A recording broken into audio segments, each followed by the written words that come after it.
Hello and welcome back to my channel. It's been 2 days since the last video, so 2 stages of Itzulia have been already ridden. And let's do a little recap. So the first stage, like we talked about before, was a time trial, and it was won by Maximilian Schachmann. We talked about him before, what a great start to the season he had. But this was actually his first pro time trial victory that he took in his career. So great season for him continues, really great result, although it was helped by the weather, but we'll come to that a little bit later. So second place was Daniel Martinez, who continues his strong form. He was already second in Paris-Nice, he was second at the National Time Trial Championships, I think, if I remember correctly, but yeah, his time trial is not bad. And he continued to show that, although the climb obviously helped because some pure time trialists really suffered on that steep incline, which the last 100 meters was like 23% or something. I heard a few Jumbo Visma riders had problems with their gearing, that it was too high and they could not get over those steep gradients, and they almost came to a standstill at the top of that climb, of that hill. But yeah, third place was Michał Kwiatkowski with 10 seconds behind Schachmann. Then we had Alaphilippe in fourth place, Adam Yates in fifth place, 16 seconds apart, Patrick Conrad, who we also talked about before, 19 seconds, Gianni Zagide at 22 seconds. Then we had Enric Mas in 8th place, plus 24 seconds compared to Schachmann. And Mas was one of the early starters because De Koning and also Movistar thought they could beat the rain when they let their captains start early, which backfired obviously because Mas and also Lander had to ride on wet roads, while Schachmann, for instance, and some other riders later on, for like Yates or Alaphilippe, for example, they had dry roads when they started in the afternoon. So yeah, that plan backfired. Mas was in the hot seat for quite a while, but then got overtaken by Conrad, and then the roads started to dry up and more people could beat his time. So maybe he could have had a better time if he was a late starter on that day yesterday, but we'll never know. Still a decent result. He's still in there to fight for the overall victory. It's more problematic with Mikel Landa, who is not a good time trialist, and he lost, what was it? I think he lost a minute and came in 29th, or almost a minute was it? But yeah, a lot of time to make up for Landa. He could have had a better time if he started later in the sunshine, but you can never perfectly predict the weather. De Koning and Movistar gambled, and they were not rewarded this day around. But yeah, then in 9th place we had actually the current Tour de France champion Geraint Thomas, who was 30 seconds apart, and 10th place was Hugh Carthy, 31 seconds behind Schachmann. So those were the top 10 of the time trial. I also wrote down a few notable others, like we talked about the young talents, Tadej Pogačar and Lucas Hamilton. They finished right behind each other in 18th and 19th place. Then I am quite surprised. Rowan Dennis only 22nd in this time trial. I said before that he wants to do well at the Tour de France, but someday his form has to come, because we see with Geraint Thomas, who also had a very slow start, that he at least managed to get into the top 10. Like in perfect shape, I would assume that Thomas could get a way better result, that he could actually win this time trial or get on the podium. So 10th place is according to what I thought was achievable for him. And I also thought that Rowan Dennis could do something similar to that. So for him to finish only 22nd is quite a bad result. And yeah. Then Mollema, who we talked about before in the preview, only 78th. So he has a lot of time to make up. One of the climbers who really struggled on that day.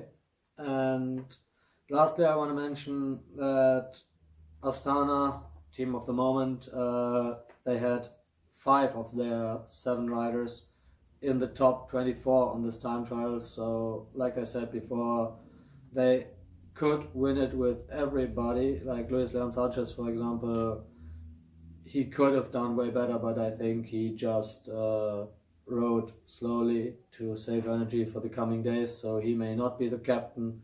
He may have to work, even though he is still a very good rider, and on his day he could have won this time trial, I'm sure of that.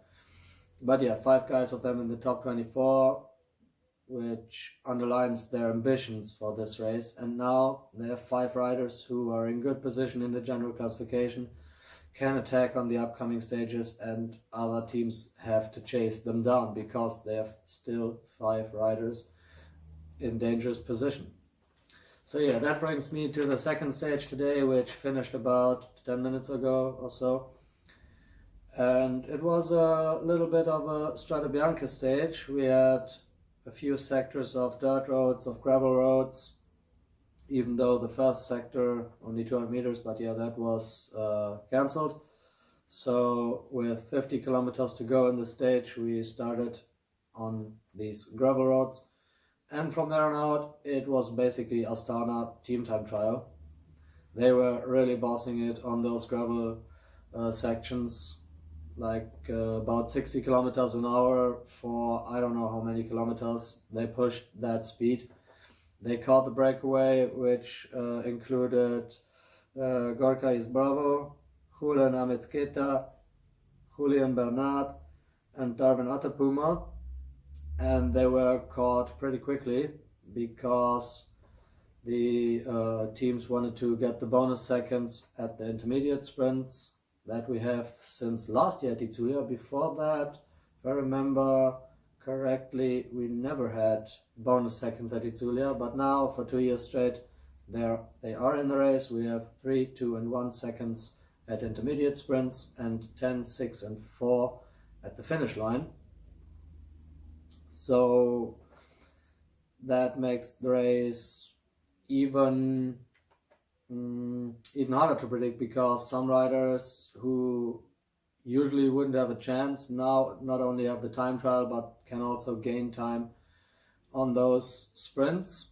Like today at the intermediate sprints, the rider who got the most seconds out of it is Schachmann with 4, because he placed first at the first intermediate sprint, and at the second intermediate sprint he was third. Also 4 seconds has Lutsenko, because he finished second in both. And then we had at the second intermediate sprint, Gianni Zagira was the winner there. And the third rider also got a second at the first intermediate, was Verona. So let's get that in the right order. Intermediate sprint 1 was Schachmann in front of Lutsenko and Verona. So there we had 3, 2 and 1 second for those riders. And at the second intermediate sprint it was Gianni Zagira in front of Lutsenko and then Schachmann. Again 3, 2 and 1 seconds. So that made 4 for Schachmann and Lutsenko each. 3 for Gianni Zagira and 1 for Carlos Verona on this day.